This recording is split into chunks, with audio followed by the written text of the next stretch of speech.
One. Good morning. Welcome to Stock Market Today. It's Monday, October 28th, 2019. I am your host, Dan Russo, the Chief Market Strategist at Chaikin Analytics. You can find me on Twitter. I'm at Dan Russo _CMT. Stock Market Today brought to you today and every day by Chaikin Analytics. Head over to chaikinanalytics.com/today. Sign up for a free email where you can get daily stock ideas for you to consider in your inbox every trading day before the market opens. Hope everybody had a great weekend. Let's get back to it.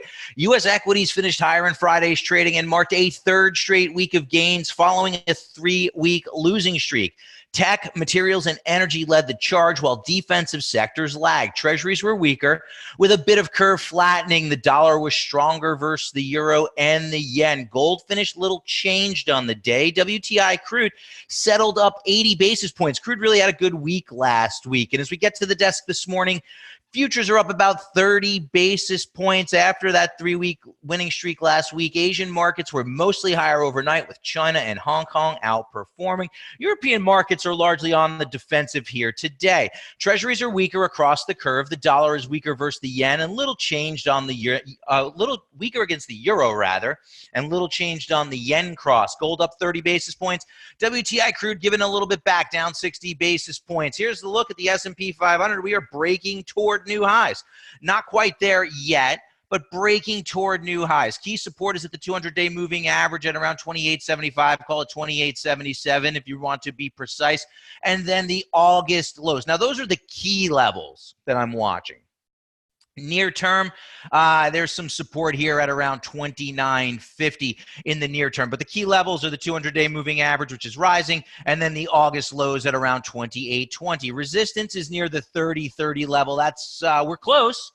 Testing it here this morning, but those are the highs from back in July. RSI holds in bullish ranges and continues to improve, now above 60. Chaikin money flow remains on a bearish reading, but improving. Right? Take a look here as we start to grind higher. Hopefully we'll get above the zero line with some positive activity this week. So indicators are still mixed, but money flow is improving. Market knocking on the door of new all-time highs as we get in front of what is going to be a busy week, right? We have the Fed decision on Wednesday, unemployment report on Friday, ISM manufacturing on Friday, in addition to over 150 stocks in the S&P 500 reporting earnings. So it will be an active week here for the markets. And as we dive into it, let's touch on our market in a minute. The SPY and the Qs are near all-time highs. IWM, the small caps, not quite there yet, but did show some improvement over the course of the past week. The 10-year yield continues to move higher above support at 1.5%. Crude oil strong week lends a boost to the commodity complex, and I do think that that is an interesting, potentially new development at play. The dollar index finding near-term support, right? But dollar index has really come under pressure, and to the extent the dollar remains weak, we would expect to maybe see commodities continue to do better. Futures do point, as I said, to a higher open here today. Let's take a look at the power bars now. Power bars for the major markets. Dow added 55 basis points, 2 bulls to 8 bears there. S&P 500 up 41 basis points on Friday, 105 bulls to 90 bears. NASDAQ was an outperformer on the back of strength in semiconductor stocks, 20 bulls to 18 bears there. Small caps had a decent day on Friday, 636 bulls, 346 bears. Bonds downtick. Bonds continue to be under pressure, sending yields higher, and tech was the standout from a sector level on Friday, up 1.2%. 11 bullish stocks in that group for 9 bearish stocks. According to the Chaikin Power Bar, small cap stocks and large cap stocks are somewhat bullish. Major markets are mixed. Let's hit our stock of the day now. Comes to us from a group that we've liked, building products in and around that, home builders and construction industry groups that we have been bullish on. Owens Corning, ticker OC, has a very bullish rating, closed at 62.67, up 1.6% on Friday, and that bullish power gauge rating is due to very strong earnings performance. Company recently had a positive earnings surprise. Very strong price volume activity, attractive financial metrics. Does have some negative expert activity, but when we take the 20 factors, 5 in each of these 4 categories, we come out with our very bullish rating. and we have a strong trend above a rising long-term trend line. Strong industry group. You can see the stock up here just a couple days ago made a new 52-week high. However, in the near term, I think tactically you might want to wait. Now, this is a name that we've liked. We've highlighted it to our clients a few times over the past couple of weeks/month. But in the near term, the stock is closer to overbought and money flow is ticking bearish here. We do have the very bullish rating met with an outperformer. So definitely the type of name we want to consider.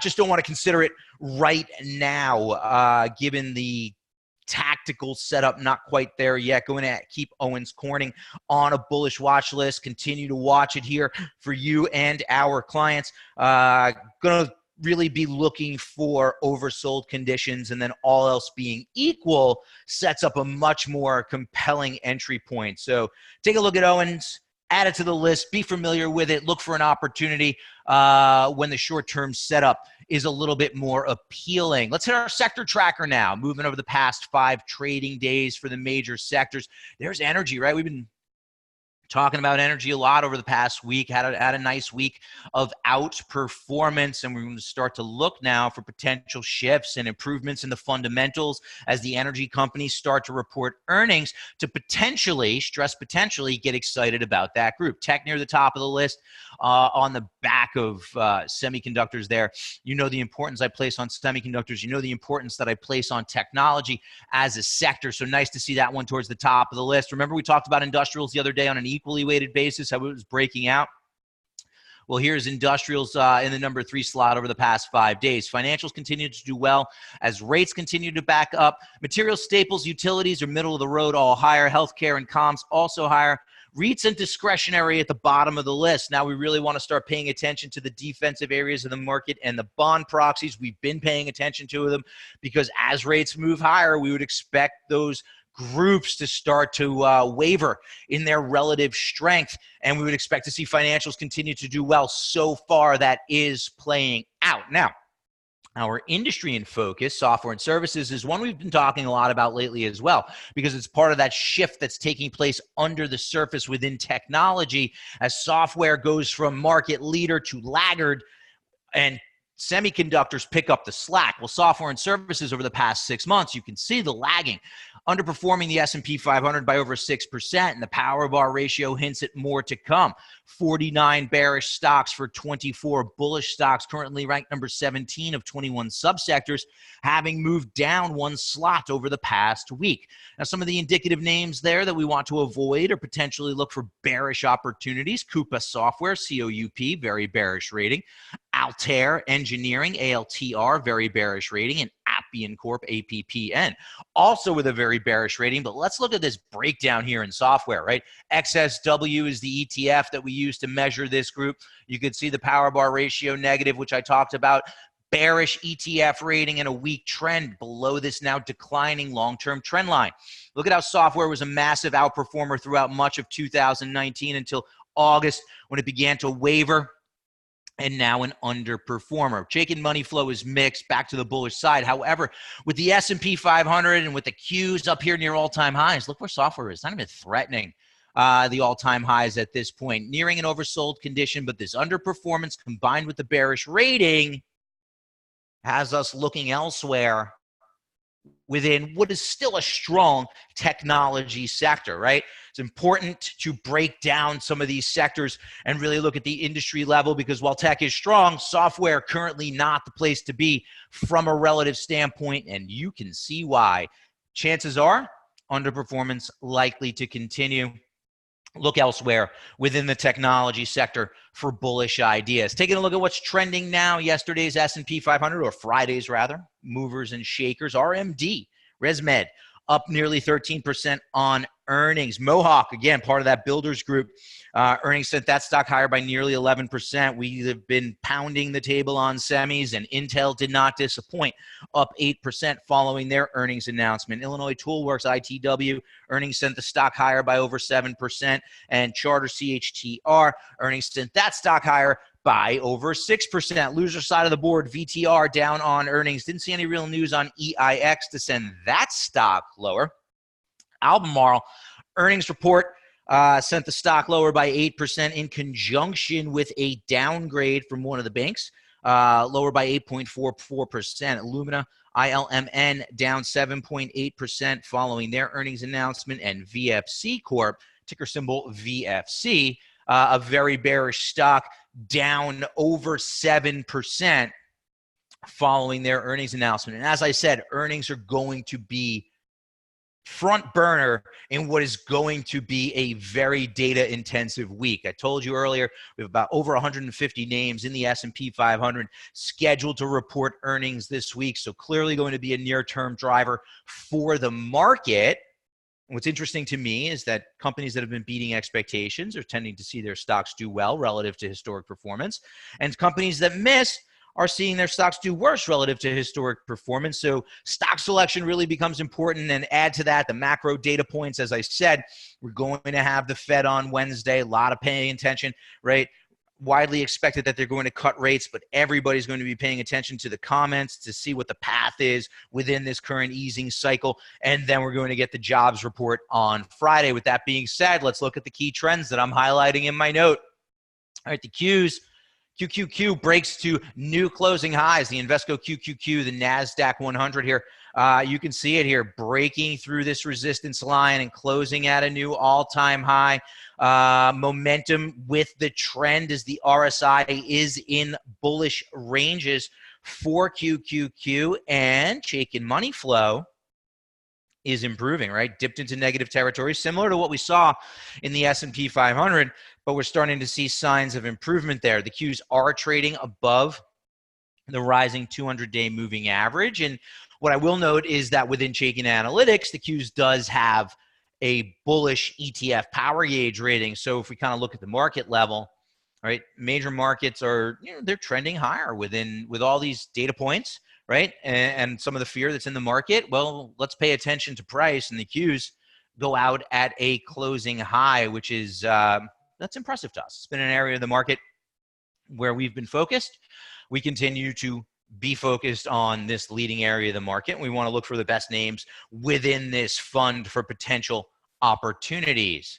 The commodities rallied with crude oil. Now, commodities have been under pressure with slowing global growth, but now we're starting to see signs of improvement in the commodity complex. Here's the DBC, the Invesco Commodity Index Tracking Fund, and Friday's rally pushed it above the 200-day moving average. Now we've seen this before, right? Back in July, we tried to break above the 200-day moving average, couldn't hold it, right? Same thing happened back in September with that spike in oil, couldn't hold it. But now what we're starting to see is a bit of a stabilization here. The moving average no longer declining. It's now flat. So that's a change in personality for the moving average. And what's interesting to me is that we're starting to see momentum get behind the move, right? Most recent move lower in price met with a higher low by the RSI. Now the RSI is nearing overbought condition. So as global growth maybe becomes less bad, or investors begin to discount the slowing global growth story, we could potentially see a shift into commodities, and with that, commodity leveraged equities. Take a look at what's happening here with oil. We've held above this key support level at around the $50 level, and it had a solid week last week, moving higher. We'll see if we can build on that this week, right? A little signs of weakness here this morning, but to the extent that oil continues to move higher, that could be a tailwind for the commodity complex. We talked about the strong week that energy had, so some potential shifts in the marketplace. I stress potential, but let's continue to watch them and try to get on them, ride those emerging trends as early as possible once we have confirmation that they are likely to persist. Finally, yields continue to move higher. Here's the TNX, the CBOE 10-year Treasury yield, moving higher again last week, now back to the 1.8% level as momentum shifts into bullish ranges for the yield. That would be bearish ranges for the price of treasuries. And I think we have to start thinking about a retest of this resistance level near the 2% mark for treasuries. And what does that mean for the equity market? Well, bullish for financials, potentially bearish for the bond proxies, such as real estate and utilities, as well as the defensive consumer staples, areas of the market that had been leading. So let's start to pay attention there to these shifts that are playing out. In addition, I think that financials could see a tailwind from this growth to value shift. That's going to wrap it up for today. I'll be back here tomorrow. Have a great Monday, everyone.